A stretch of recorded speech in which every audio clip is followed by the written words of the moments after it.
Muy bien, hermanos, vamos a abrir la palabra de Dios en esta mañana y aunque el pasaje que leímos al principio está en el libro de los Hechos y vamos a ir a ese pasaje, quisiera abrir esta mañana leyendo en la epístola a los Colosenses, así que vengan por favor al capítulo número 1 de Colosenses y vamos a leer versículos del 15 al 20.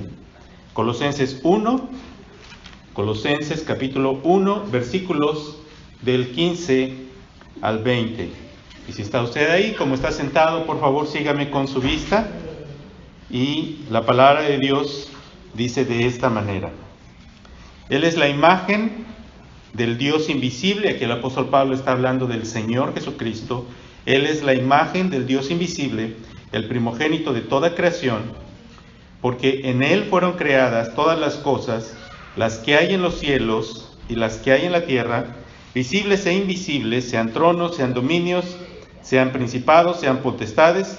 Todo fue creado por medio de Él y para Él, y Él es antes de todas las cosas, y todas las cosas en Él subsisten, y Él es la cabeza del cuerpo. Miren muy bien esa frase: Él es la cabeza del cuerpo, que es la iglesia, el que es el principio, el primogénito de entre los muertos, para que en todo tenga la preeminencia, por cuanto agradó al Padre que en Él habitase toda plenitud, y por medio de Él, vean todos estos Él, se refieren al Señor Jesucristo, reconciliar consigo todas las cosas, así las que están en la tierra como las que están en los cielos, haciendo la paz mediante la sangre de su cruz. En esta mañana vamos a hacer un estudio con escrituras selectas, es decir, no voy a estar en un solo pasaje, sino voy a revisar varios pasajes de la Escritura. La pregunta que quiero poner delante de ustedes para conversar y para hablar el día de hoy es: ¿quién dirige la iglesia del Señor? ¿Quién dirige la iglesia del Señor? Podríamos establecer o plantear esta pregunta de una manera distinta. ¿Cómo se toman decisiones en la iglesia? ¿Cómo se organiza la iglesia como cuerpo de Cristo? Esta es una pregunta muy importante, mis hermanos, porque la falta de entendimiento respecto a la manera como la iglesia debe tomar decisiones genera mucho conflicto en muchas ocasiones al interior de la iglesia. Las personas muchas veces tienen ideas equivocadas respecto a cómo la iglesia debe dirigirse. La iglesia, por supuesto, es una comunidad de personas, ya vimos, que fue salvada por el Señor. Y muchas veces las personas no entienden la manera como la Escritura nos enseña respecto a cómo la iglesia debe tomar decisiones. Entonces, muchas iglesias encontramos dos extremos. Por un lado, tenemos estas iglesias donde el pastor es prácticamente un dictador, es todopoderoso y todo lo que él dice es lo que se hace. Ese tipo de modelo en las iglesias pone demasiada autoridad o demasiado énfasis en la autoridad de un solo hombre y básicamente lo que él dice es lo que se hace. A ustedes pueden visitar iglesias, por ejemplo, muchas iglesias de corte carismático. Hay a veces este tipo de enseñanzas raras donde se le enseña a la gente, ¿verdad? No hables en contra del ungido de Dios, no hables en contra de la persona que Dios ha establecido, porque este es el ungido de Dios y Dios te va a maldecir si haces eso. Y ese tipo de enseñanzas muchas veces son usadas por personas que quieren el control de la iglesia y lo usan para protegerse a sí mismos. Entonces esto es un extremo la posición de que el pastor es un dictador. El pastor tiene autoridad, ahora vamos a hablarlo y vamos a mirarlo en la Escritura, pero no a ese nivel. En el otro extremo, mis hermanos, está lo que ocurre en muchas iglesias bautistas. En muchas iglesias bautistas fueron enseñados y muchos fueron instruidos en que es la asamblea de la iglesia quien toma las decisiones. Entonces hay una gran controversia en muchas iglesias respecto a este punto, porque históricamente hay este tipo de modelos dentro de las iglesias bautistas. Las iglesias bautistas, para los que no tienen información, surgieron como un movimiento que se desconectó de los reformadores originales. Los reformadores originales, como Lutero, como Calvino, eran personas que aún mantenían muchas de las ideas, aunque se separaron de la Iglesia Católica, aún mantenían muchas de las ideas y las prácticas de la Iglesia que eran parecidos a la Iglesia Católica. Después de los reformadores vino otro grupo llamado los anabaptistas, de donde surgen las iglesias bautistas. Los anabaptistas estaban tratando de reformar la doctrina de la Iglesia, mientras Calvino y Lutero reformaron la doctrina de la salvación. Los anabaptistas trataron de reformar la doctrina de la Iglesia, y nosotros somos bautistas porque seguimos esa tradición.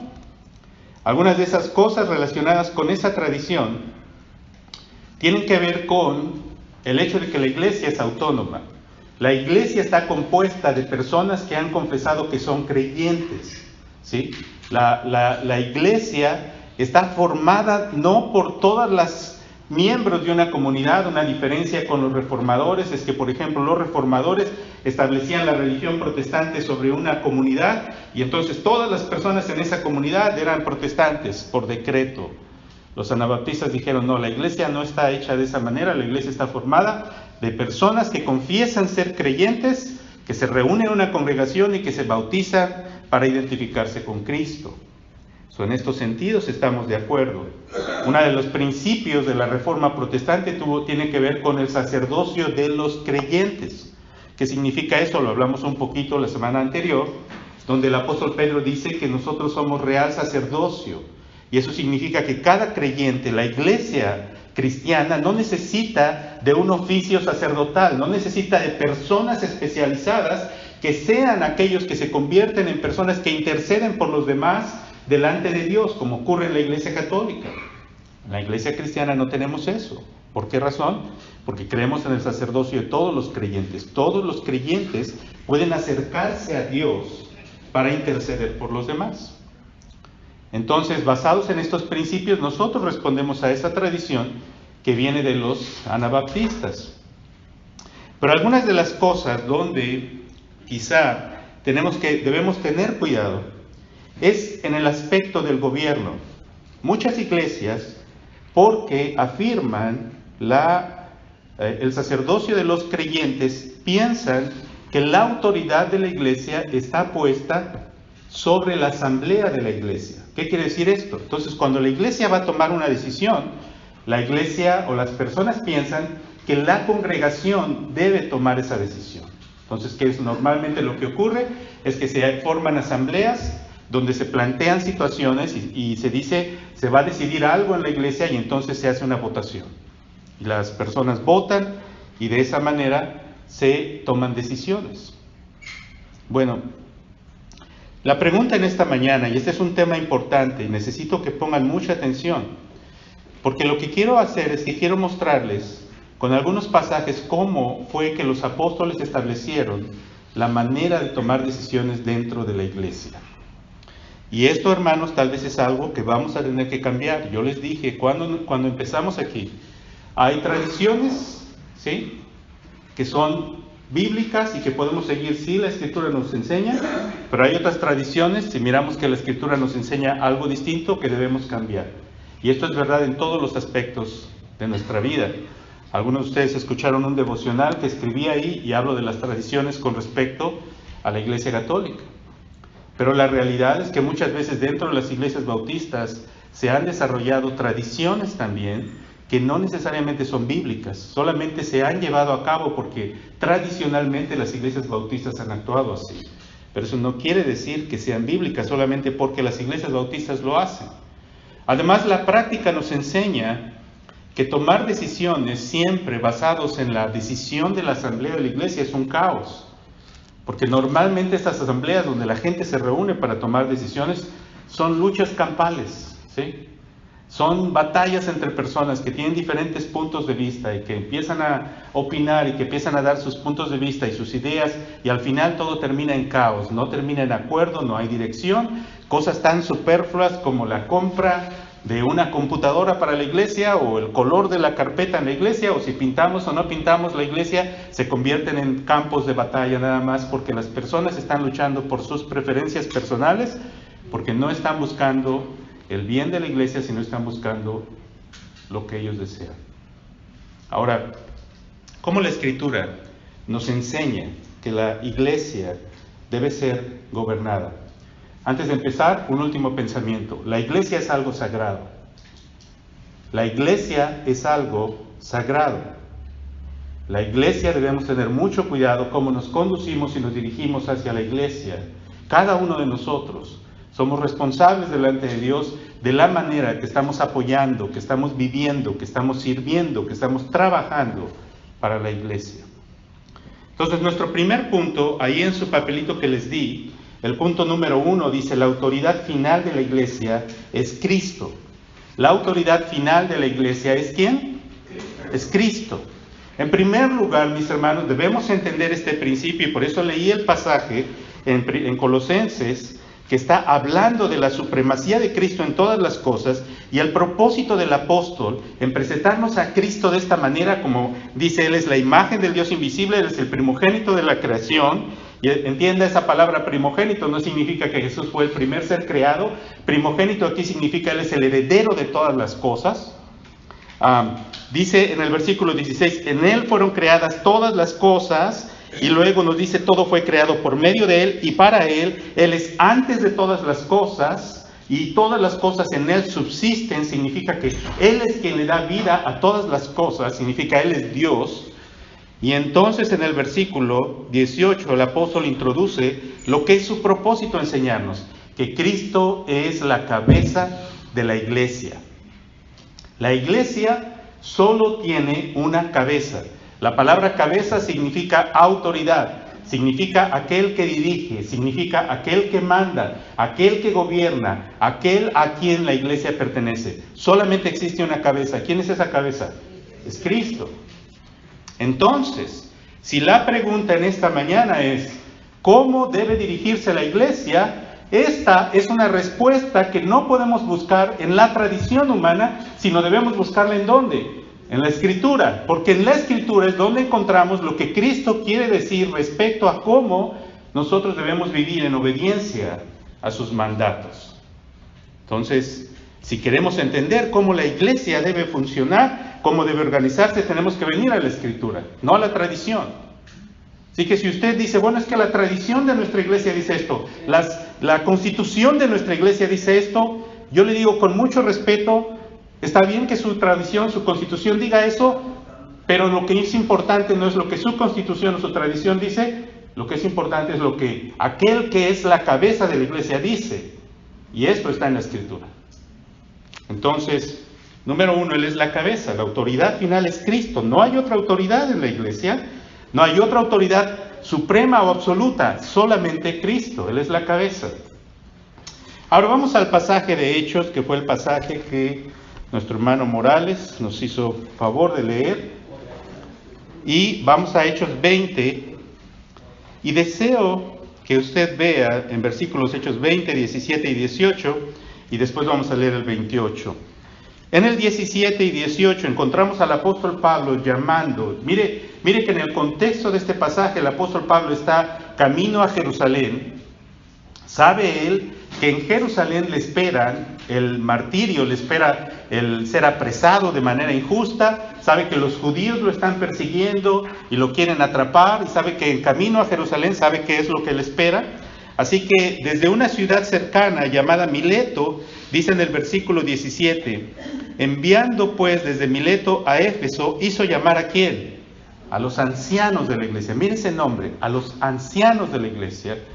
Piense por un momento, esa palabra ancianos ahí no se refiere a personas mayores de edad, ¿sí? Se refiere a otro tipo de personas. Versículo 18, cuando vinieron a él, les dijo, ustedes saben cómo me he comportado entre ustedes todo el tiempo, desde el primer día que entré en Asia. Y entonces comienza a elaborar cómo ha sido su vida con ellos. Pero venga conmigo al versículo 28, porque solamente me interesa una frase del versículo 28. Dice, por tanto, es decir, esta es la conclusión de todo lo que está diciendo, está hablando de su servicio a las iglesias de Éfeso, y el apóstol Pablo les dice, por tanto, miren por ustedes y por todo el rebaño en que el Espíritu Santo os ha puesto por obispos para apacentar la iglesia del Señor, la cual Él ganó con su propia sangre.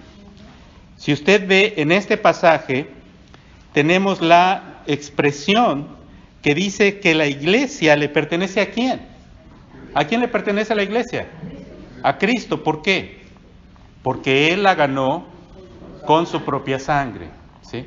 Es el Señor Jesucristo quien dio su vida para rescatar la iglesia, y la iglesia le pertenece a Él. La iglesia no pertenece a ninguna persona. La iglesia no pertenece al pastor, ni pertenece a los ancianos. Así que la iglesia entonces no pertenece a ninguna persona en particular, sino pertenece al Señor. Es a Él a quien la iglesia pertenece. Miren, hermanos, la iglesia, muchas veces tenemos estos grandes conflictos en la iglesia. Hay ocasiones en que las personas se reúnen en la iglesia y piensan que la iglesia les pertenece a ellos. Algunas personas piensan que la iglesia les pertenece a ellos porque ellos son los fundadores de la iglesia. Nosotros comenzamos esta iglesia, y porque nosotros comenzamos esta iglesia, nos pertenece a nosotros. Nosotros tenemos derecho de decir lo que pasa aquí y de decidir. Hay personas que dicen, no, la iglesia nos pertenece a nosotros. ¿Por qué razón? Porque yo soy la persona que doy más diezmo, ¿sí? Y si no hacen lo que yo quiero, ¿qué voy a hacer? Me voy a ir de la iglesia para que sufran sin mi diezmo, ¿sí? Había una hermana que tenía medios económicos, y esta hermana ayudó a construir una iglesia muy bonita en la ciudad de Fort Worth, ¿sí? Y la hermana exigía que ella tuviera un estacionamiento privado. Y cuando alguien se estacionaba en su estacionamiento privado, ella se enojaba, se ofendía, ¿sí? Y de hecho un pastor fue despedido por esta razón.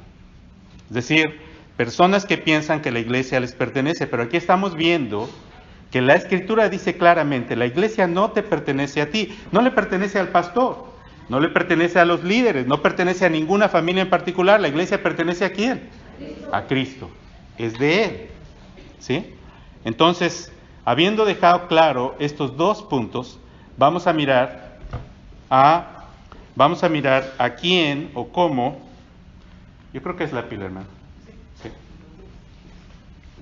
Sí. Vamos a mirar a quién el Señor ha delegado para dirigir su iglesia. Ahora, vengan, vamos a mirar de nuevo, ahí mismo, en Hechos 20, usted ve el punto número 2 en su hojita, les voy a decir, dice, Cristo ha delegado su autoridad en hombres aprobados para dirigir la iglesia. Cristo ha delegado su autoridad en hombres aprobados para dirigir la iglesia. Vamos a usar hermanos, por el momento. Muy bien. De nuevo regresando al versículo 17, en el capítulo 20, dice, enviando pues desde Mileto, dice la palabra de Dios, ¿a quién delega el Señor? El punto número 2, para que usted ponga en su hojita, dice, Cristo ha delegado su autoridad en hombres aprobados para dirigir la iglesia. Así que llene ahí, Cristo ha delegado su autoridad en hombres aprobados para dirigir la iglesia. El pasaje que leímos tiene 3 títulos que se refieren a estos varones. En el versículo 17 dice, enviando pues desde Mileto a Éfeso, hizo llamar a los ancianos, note ese nombre, a los ancianos de la iglesia. Cuando vinieron a él, versículo 18, les dijo, ustedes saben cómo me he comportado entre ustedes todo el tiempo, desde el primer día que entré en Asia sirviendo al Señor, y el apóstol habla de las cosas que él hizo. Y luego vamos al versículo 28, por tanto, mirad por ustedes y por todo el rebaño en que el Espíritu Santo os ha puesto, ¿por qué? Por obispos. Vean esa palabra, ahorita las vamos a definir. Para apacentar la iglesia del Señor. Ahora miren, aquí hay 3 palabras que son las palabras con las que nosotros vamos a entender quiénes son estos hombres. Los llama ancianos, los llama obispos, y luego usted ve que aquí dice apacentar. ¿Quién es el que apacienta un rebaño? Es el pastor, ¿sí? Entonces hay 3 títulos que tenemos aquí: ancianos, obispos y pastores. Los 3 títulos, hermanos, se refieren a la misma persona, se refieren a la misma posición. El apóstol no está diciendo que estos son diferentes posiciones en la iglesia, no, es una misma.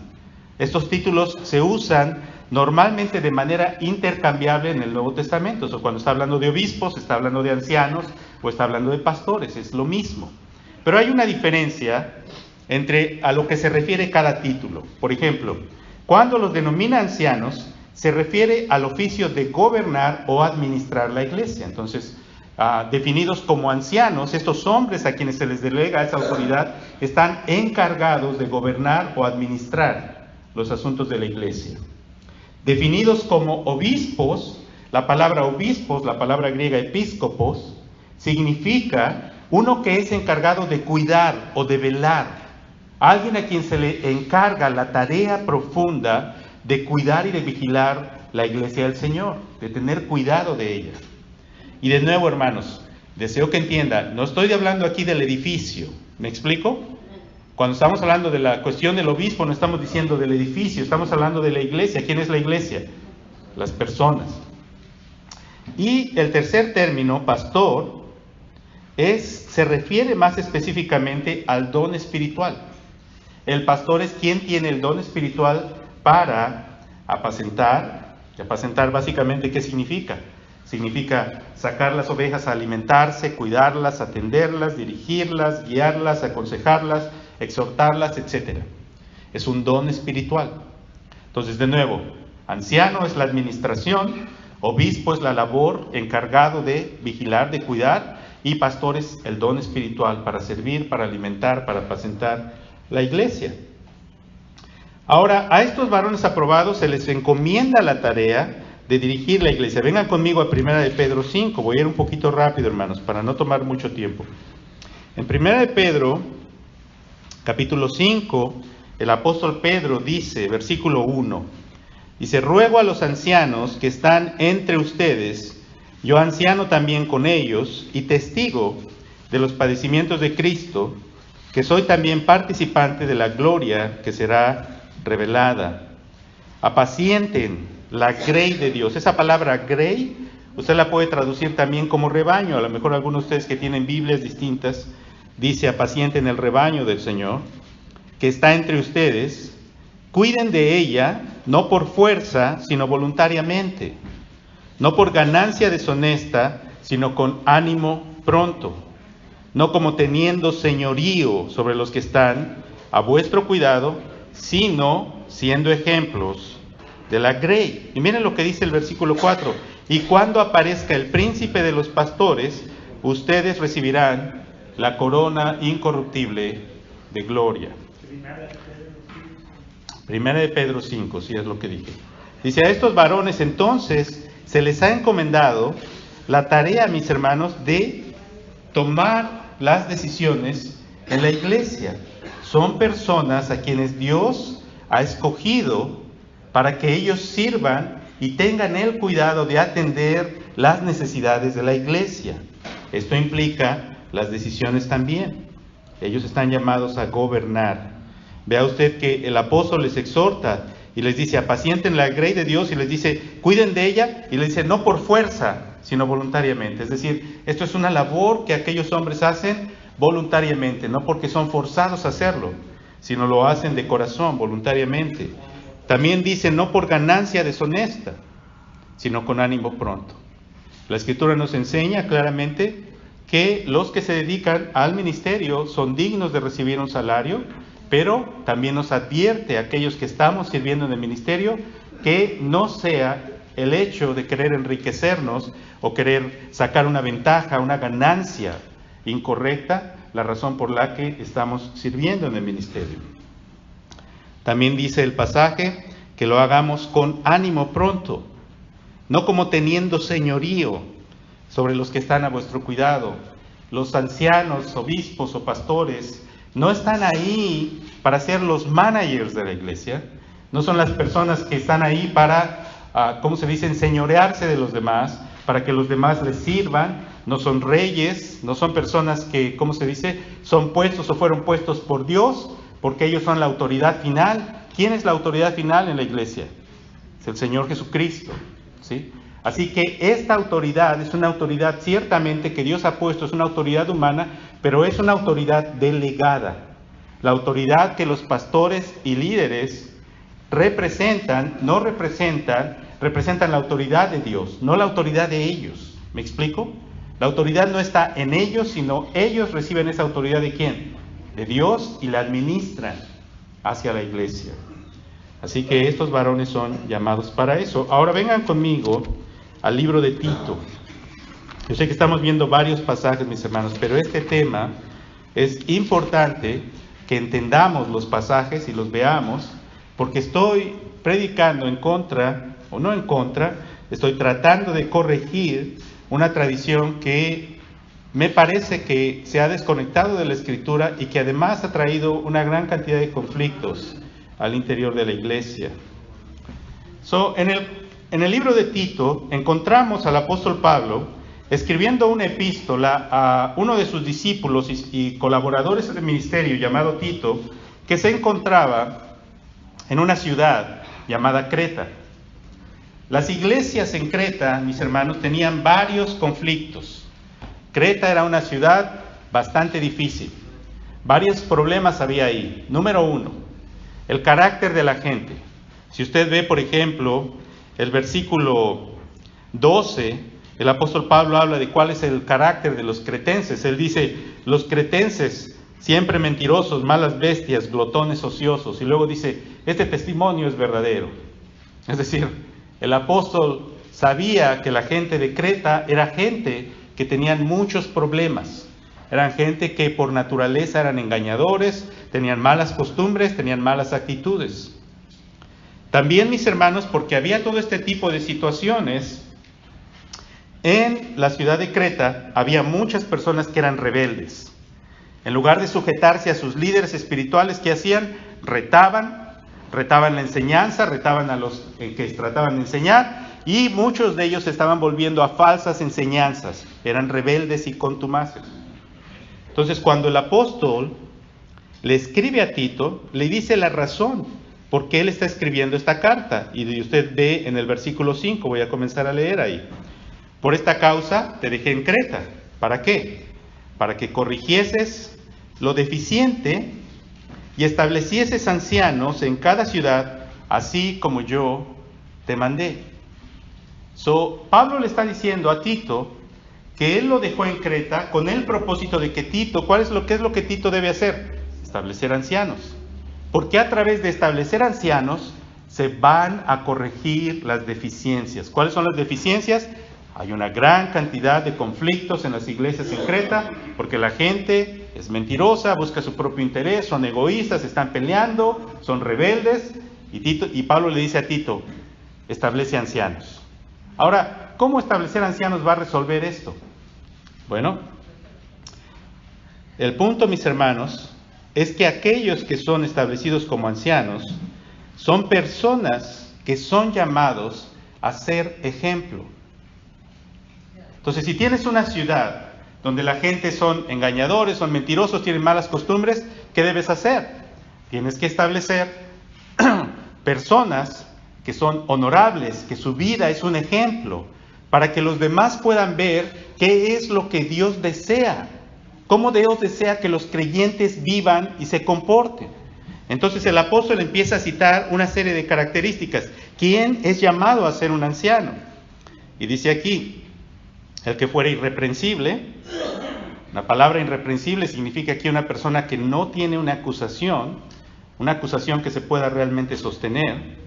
Ahora, estas características las voy a estudiar con más detalle dentro de 15 días. Hoy solamente las voy a mencionar. Dice, el que fuera irreprensible, marido de una sola mujer, tenga hijos creyentes que no estén acusados de disolución ni de rebeldía, porque es necesario que el obispo sea irreprensible, como administrador de Dios, no soberbio, no iracundo, no dado al vino, no pendenciero. Pendenciero es una persona que pelea, ¿sí? No codicioso de ganancias deshonestas, sino hospedador, amante de lo bueno, sobrio, justo, santo, dueño de sí mismo. Se da cuenta que aquí una de las características, y esta es importante, dice que sea sobrio y que sea dueño de sí mismo. Es decir, no una persona que está controlada por pasiones o por vicios, ¿sí? Una persona alcohólica está controlada por el alcohol, ¿cierto? Pero lo mismo una persona que es irascible está controlada por su actitud de irascibilidad, por su enojo, ¿sí? Una persona envidiosa está controlada por su envidia.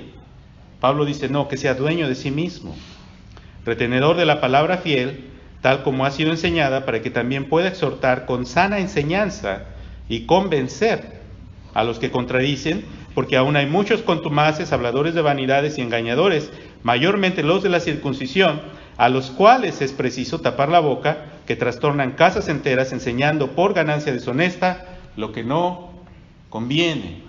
Aquí puede usted entender que la misión de estos ancianos es ser ejemplos, enseñar firmemente la palabra de verdad y, en cierta manera, confrontar la rebelión y la falsa enseñanza de aquellos que están tratando de dividir el cuerpo de Cristo. Entonces, el anciano, a quien Dios encarga la tarea de gobernar y dirigir su iglesia, debe ser ejemplo. Debe ser ejemplo. ¿En qué aspectos? Aquí los voy a resumir. Debe ser ejemplo en su vida familiar. Es muy claro, mis hermanos, que esta característica y este oficio y esta misión solamente es encargada a varones en la iglesia, ¿sí? ¿Por qué digo esto? Porque dice marido de una sola mujer. Dice que gobierne bien su iglesia. Estas son características que solamente un varón puede cumplir. Entonces, muchas iglesias tienen como obispos o ancianos o pastores a mujeres. ¿Es correcto eso? No, no es bíblico. Esto no significa que la mujer es inferior. Dentro de 8 días voy a hablar acerca del ministerio de la mujer en la iglesia. Pero deseo que mis hermanas y hermanos entiendan que la responsabilidad respecto al liderazgo en el cuerpo de Cristo recae sobre los varones. Dios ha llamado a los varones, ¿sí? Entonces, los hombres tienen que tomar su liderazgo. Nuestra iglesia tiene que caracterizarse porque cada varón aquí, cada uno de ustedes varones que me están escuchando, deben de ser los líderes espirituales en su casa. Tienen que ser aquellos que están llevando a su familia a conocer al Señor. Si en su casa usted es un varón y es su esposa la que lo está jalando para venir a la iglesia, y es su esposa la que le tiene que levantar los domingos y decirle, ándale, vete, y usted está ahí de flojo y la esposa está empujándole, ese no es el modelo de Dios para su vida, para su matrimonio. Dios le ha llamado a usted, varón, a ser el líder espiritual en su hogar. Usted es quien tiene la responsabilidad de enseñar la palabra de Dios. Déjeme ponérselo de esta manera. La iglesia no tiene la responsabilidad de enseñar la palabra de Dios a su familia. Es responsabilidad de usted, como varón. Y ese liderazgo en el hogar, donde el hombre es quien dirige a su familia para que ellos conozcan a Dios, eso se refleja en la iglesia. Y entonces Dios llama a estos hombres, de estos hombres que son líderes en su familia, y su familia refleja ese liderazgo espiritual, no porque las familias de estos líderes sean perfectas, ¿ok? Esto vamos a hablar. No quiero que piense usted que eso significa que, las familias de estos líderes son perfectas, no. Pero en su forma de actuar, en su forma de accionar, estos líderes quieren honrar al Señor en todas las cosas. Y sus familias están controladas y bajo la sujeción a Cristo. Entonces, los líderes que Dios llama deben tener esto en sus vidas. Son ejemplo en su carácter, su forma de actuar, en su trato con los demás. No son personas arrogantes, no son personas que se sienten superiores a los demás. Son ejemplo en su testimonio, tienen un testimonio intachable, su vida, ¿sí?, refleja eso. Son ejemplo en su fidelidad a la palabra de Dios. Nada enardece más la seriedad del corazón de estos hombres que defender la verdad de la palabra de Dios. Estos hombres no están buscando tradiciones humanas para sostener sus beneficios. Están buscando lo que la Escritura dice. Hermanos, esto es muy importante. Porque cuando Dios establece a estos hombres en la iglesia, son hombres que han demostrado tal madurez espiritual. Fíjese bien lo que voy a decir, que ellos están dispuestos a decidir por el bien de la iglesia, aunque esa decisión afecte sus intereses personales. ¿Entienden lo que acabo de decir? Este es uno de los grandes conflictos, mis hermanos, cuando la iglesia piensa que las decisiones se toman en la asamblea de la iglesia. Porque cuando las decisiones se toman en la asamblea de la iglesia, se abre, supuestamente, o esa es la manera como se debería manejar. Se dice que los miembros de la iglesia pueden participar de la decisión, pero este es el problema, mis hermanos. Cuando se hace eso, hay muchas personas opinando y votando que no tienen madurez espiritual. Y entonces hay discusiones interminables que tienen que ver con preferencias, con ideas personales y personas que desean que se haga su voluntad. El corazón humano es obstinado. Muchos de nosotros siempre queremos que se haga lo que nosotros queremos. Muchos de nosotros no estamos contentos si las cosas no ocurren como nosotros deseamos. ¿Sí? Y entonces cuando hay una asamblea de la iglesia, nunca falta que los hermanos están ya más o menos todos de acuerdo, y nunca falta el hermano que ¡pum!, tira una bomba y ¡pum!, ya la iglesia se dividió, ya todo el mundo empezó con una discusión, y lo que podía haberse acabado en 2 minutos termina en una discusión interminable y nadie llega a un acuerdo. No, los ancianos son personas que son escogidos por su madurez espiritual, porque en su madurez espiritual ellos han aprendido que no están decidiendo, que tienen una gran responsabilidad delante de Dios. Esta responsabilidad es tomar las decisiones por aquello que pertenece a Cristo. No es una decisión fácil, no es algo que se puede tomar, como se dice, a la ligera. No es algo que se puede jugar, no es una cosa con la que podemos guasonear, no es una cosa con la que podemos decir, no importa, nada más vamos a entrar en la iglesia. No, hermanos, estamos hablando de aquello que es precioso ante los ojos de Dios. Estos hombres que han sido escogidos han mostrado la madurez espiritual para entender lo que la iglesia significa. Es aquello que el Señor ganó con su propia sangre. Y si Él lo ganó con su propia sangre, qué gran responsabilidad tengo en mis manos cuando el Señor me llama a ser parte de este cuerpo que va a tomar las decisiones. Pero lo que me da mucha tristeza hoy en día es que hay tanta gente causando divisiones en las iglesias y no entienden la gran responsabilidad que tienen delante de Dios. No entienden que es una gran afrenta ante los ojos del Señor ser motivo de división en el cuerpo de Cristo. Entonces, los ancianos deben ser ejemplo en su carácter, su trato a otros, su testimonio, su fidelidad, su conocimiento. Queridos hermanos, aquellos hermanos que son llamados a ser ancianos deben tener un conocimiento profundo de la palabra de Dios y deben saber enseñar la palabra de Dios. Ahora mismo en la Asociación Bautista tenemos un instituto bíblico. Esto es una oportunidad para que hombres que deseen y que aspiren a servir como ancianos en nuestra iglesia tienen que prepararse, hermanos, porque es una responsabilidad. El anciano no puede ser una persona que nada más porque ha estado muchos años en la iglesia va a ser anciano, no. Tiene que ser alguien que tenga conocimiento. Es honesto y correcto desear el oficio de anciano, lo vamos a ver dentro de 15 días, pero tiene que tener conocimiento, tiene que saber cómo explicar las Escrituras a las personas. También entre estas características hay que tenga los dones para enseñar y gobernar. Es decir, una de las características del anciano es que debe enseñar la palabra de Dios. Una persona que no tiene el don para enseñar, hermano, aunque sea un hermano muy lindo, si no tiene el don para enseñar, no ha sido llamado por el Señor para ser anciano. ¿Sí? Debemos entender esto. Son cosas importantes. Esto de ser anciano no es algo a lo que yo llego, no es como en mi trabajo, cuando voy ascendiendo de posición, y una vez que asciendo a una posición y me hago maestro en esa posición, ahora tengo que ascender a la siguiente y a la siguiente. Esto no es así en la iglesia. No todos están llamados a ser ancianos en la iglesia. ¿Me explico eso? Pero es honesto para una persona tener el deseo de serlo. Eso no es incorrecto. El asunto es, si hay un llamado de Dios a tu vida, tiene que comenzar con un deseo en tu corazón, pero tienes que cumplir con el resto de los requisitos. Entonces, déjenme entrar con esta última parte de mi conversación. Punto número 3. Entonces, ¿quién dirige? ¿Quién dirige? ¿Los ancianos o la congregación? Ponga ahí en su papelito. ¿Quién dirige? ¿Los ancianos o la congregación? De nuevo, vamos a Hechos 6, por favor. Porque Hechos 6 es un pasaje que muchas personas usan para decir que quien decide en la iglesia es la congregación. Y lo que les estoy diciendo esta mañana es que no es así.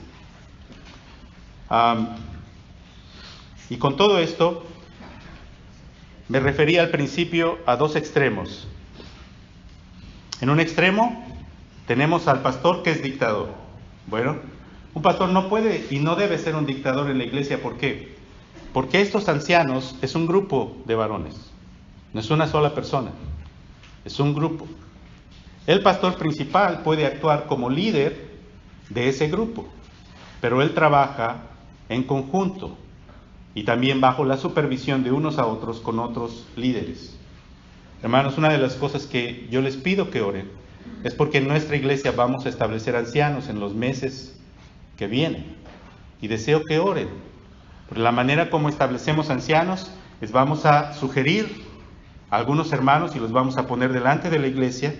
Y la iglesia, ¿cómo participa la iglesia en la elección de ancianos?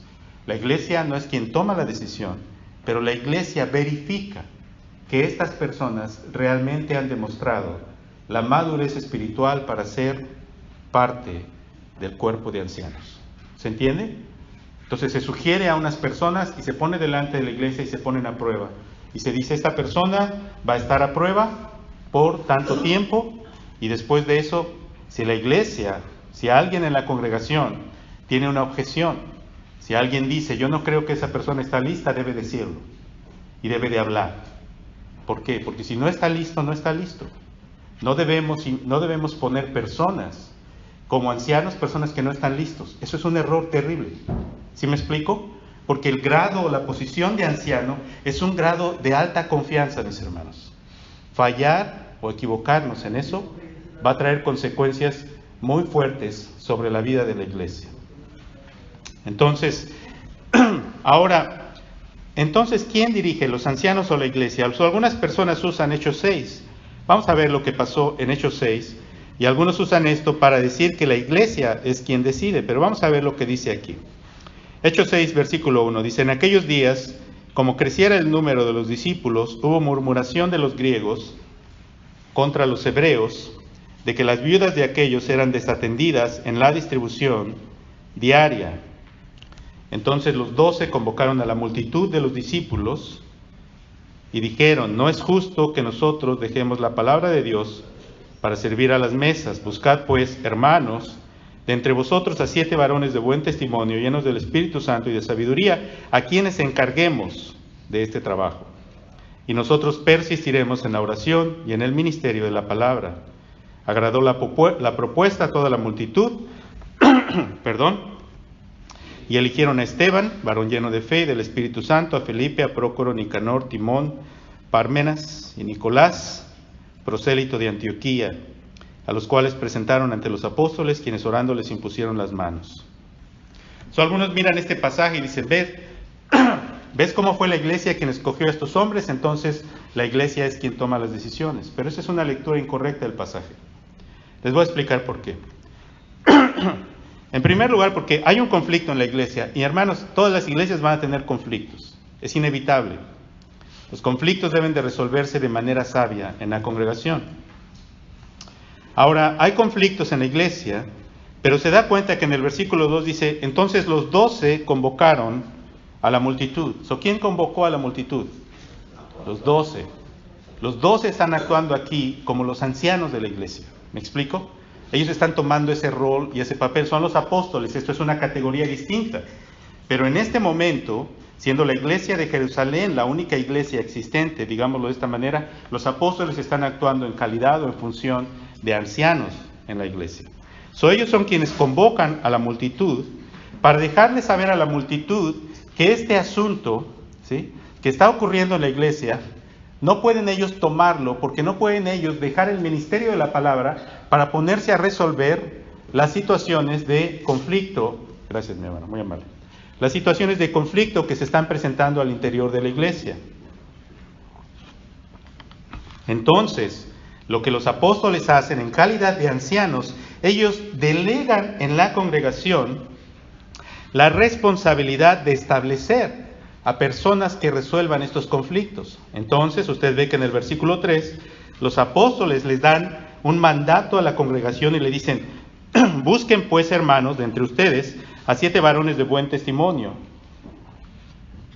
Y les dicen las características: varones de buen testimonio, llenos del Espíritu Santo y de sabiduría, a quienes encarguemos. ¿Ve esa palabra encarguemos? La pregunta es, ¿quién va a encargar este trabajo? Los apóstoles. Lo que está ocurriendo en Hechos 6 no es que la congregación está decidiendo.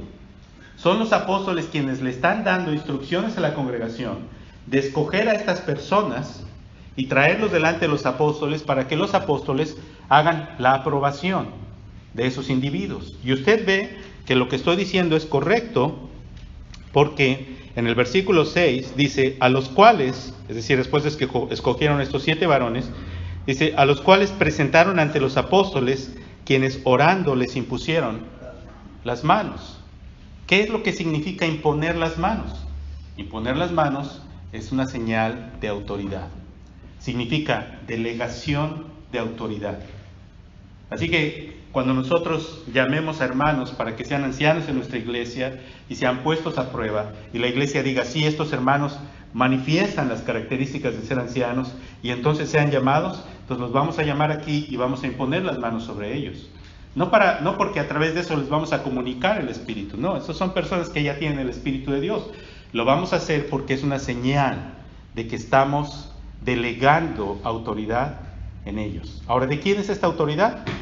De Cristo. ¿Se entiende eso? Entonces, Hechos 6 no puede ser usado como un pasaje para que la gente diga que las decisiones en la iglesia las toma la congregación. Hechos 6 no enseña eso. Una lectura superficial de Hechos 6 puede ayudarle a una persona a pensar eso, pero eso no es lo que el pasaje dice si lo lee con detenimiento. Entonces, estas prácticas en las iglesias de hacer asambleas largas donde toda la congregación se reúne para decidir, no es de acuerdo a lo que la Escritura dice. Yo no sé qué otra parte en el Nuevo Testamento una persona puede citar para esto, pero es claro que cuando hay específicas instrucciones, también recuerde que el libro de los Hechos es un libro que nos habla de una descripción de lo que ocurrió cuando la iglesia se estaba formando. Los mandatos específicos de establecer ancianos se encuentran en las epístolas, donde los apóstoles están específicamente indicando cómo la iglesia debe funcionar. Ahora, vengan conmigo a Romanos 13, por favor. Vamos a terminar con un par de cosas, ¿ok? ¿Todavía están conmigo? ¿Sí? Hagan un esfuerzo, esto es importante, hermanos, entender. En Romanos 13,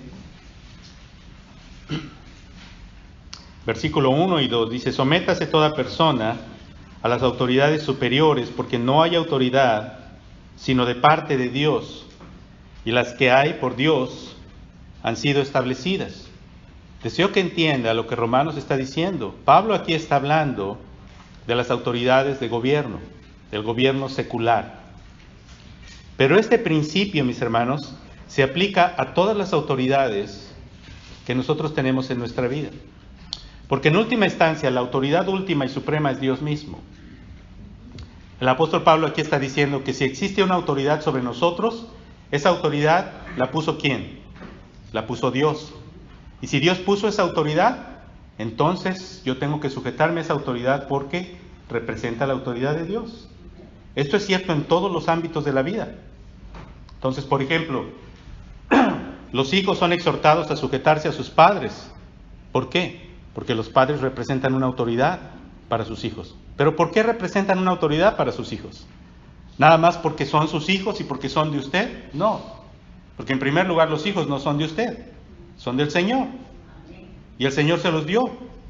¿Para qué? Para que usted los guíe en el camino de Él. La autoridad que usted tiene como padre es la autoridad de Dios. En la relación matrimonial, Dios dice que el varón es cabeza, ¿sí? Dios pone al varón en la relación matrimonial como autoridad. Pero ¿es acaso esa autoridad, la autoridad del macho mexicano que llega y tira la puerta en la casa y ahí se hace su ley? No. La autoridad que el varón tiene es la autoridad ¿de quién? De Dios. Y Dios le dio esta autoridad para administrarla en su matrimonio. Pero la mujer debe entender que esa autoridad, para ella, es la autoridad ¿de quién? De Dios. Y dice el apóstol en el versículo 2, de modo que quien se opone a la autoridad, a lo establecido por Dios resiste, y los que resisten acarrean condenación para sí mismos. Resistir la autoridad es rebelarse ¿contra quién? Contra Dios. Lo mismo es en el trabajo, mis hermanos. Yo sé que esto es difícil de escuchar porque algunos de nosotros no tenemos jefes en el trabajo que no son muy agradables, ¿cierto? O algunos de ustedes están desesperadamente deseosos de ver a sus patrones mañana por la mañana. Algunos se rieron, dijeron, pienso que eso significa que no. Y sin embargo, nuestros patrones en el trabajo son nuestra autoridad. Y es la autoridad que Dios puso. Y rebelarnos contra ellos significa rebelarnos contra Dios. Bueno, déjame preguntarle, ¿son los ancianos y pastores en la iglesia autoridad? Vamos a ver lo que dice Hebreos, capítulo 13. Vengan conmigo, por favor, a Hebreos, capítulo 13. 13. Hebreos 13, versículo 7, dice la palabra de Dios. Acordaos de vuestros pastores que os hablaron la palabra de Dios. Considerad cuál haya sido el resultado de su conducta e imitad su fe. Ahora, vea usted que es interesante este pasaje, porque dice, acordaos de los pastores que les hablaron la palabra de Dios, pero luego dice, considerad cuál haya sido el resultado de su conducta. Los pastores y ancianos son autoridad para la iglesia, pero no es una autoridad incuestionable. Déjeme explicar lo que quiero decir. No debemos seguir ciegamente a las personas. Por eso dice, considerad cuál haya sido el resultado de su conducta. ¿Sí?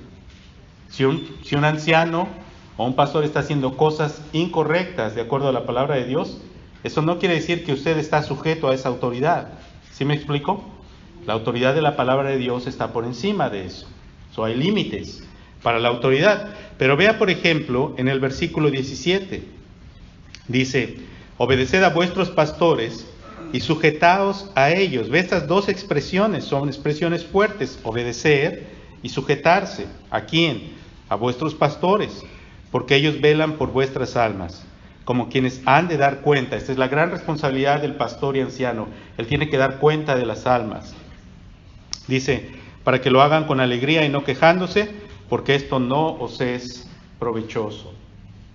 Entonces, mis hermanos, para concluir, los pastores son hombres, pastores ancianos o obispos, hombres aprobados por Dios, puestos a prueba, que han manifestado madurez espiritual, que el Señor ha escogido por medio de liderazgo en la iglesia y por medio de la congregación. Los ha puesto en la iglesia, ¿para qué? Para que ellos gobiernen, para que dirijan, para que tomen decisiones, para que cuiden de la iglesia, para que velen por las almas, para que protejan la verdad de la Escritura, para que enfrenten la enseñanza equivocada de los falsos maestros, para tener cuidado de la congregación. Son hombres que por su madurez espiritual son capaces de tomar decisiones que son decisiones buenas y saludables para la iglesia, aunque esas decisiones puedan estar en contra de su propio deseo personal, interés, beneficio, etc. Entonces, ¿quién dirige la iglesia? Bueno, si usted ha visto los pasajes y los ha anotado, están ahí para que usted los lleve a casa y los revise. Deba usted entender que la iglesia es gobernada por un grupo de hombres aprobados por Dios. ¿Eso significa que nunca consultamos a la iglesia? No. Hay ocasiones en que los ancianos deben consultar a la iglesia y deben preguntar a la iglesia, y por sabiduría y por actitud y por entendimiento deben tratar de mirar a la iglesia para ver cuál es el sentir de la iglesia respecto a una cosa, pero La iglesia solamente tiene la capacidad de opinar. La decisión última se encuentra en los ancianos. No hay ningún amén, aunque los dejé. Pero como que ya se me durmieron o los dejé muy enojados. Cualquiera de las dos cosas. Pero esta es la manera, mis hermanos, como vamos a dirigir esta iglesia. Y les pido a todos que oren. Esto no es un golpe de estado interior en la iglesia, ¿sí? Esto no es un intento por establecer una supremacía, Dios lo sabe. La autoridad final es la palabra de Dios. Y les he explicado que la autoridad tiene sus límites. La autoridad del pastor, ¿sí?, de los ancianos, ¿dónde comienza y dónde termina? Comienza con la autoridad de la palabra de Dios y termina con la palabra de Dios. ¿Qué quiero decir con eso? Usted viene al pastor, al anciano, para escuchar el consejo de lo que Dios quiere decir. Hermanos, mi autoridad está en este púlpito cuando les enseño lo que la palabra de Dios quiere decir. Pero yo no tengo autoridad para decidir por ustedes. Yo no tengo autoridad para que usted venga y usted me ponga a mí como juez sobre alguna situación en su vida. No, es decisión de usted obedecer la enseñanza de la palabra de Dios. ¿Me explico? También hay iglesias donde los pastores son dictadores. Le dicen a la gente, usted no se puede ir de vacaciones si no me viene a pedir permiso. No, esa no es la responsabilidad del pastor.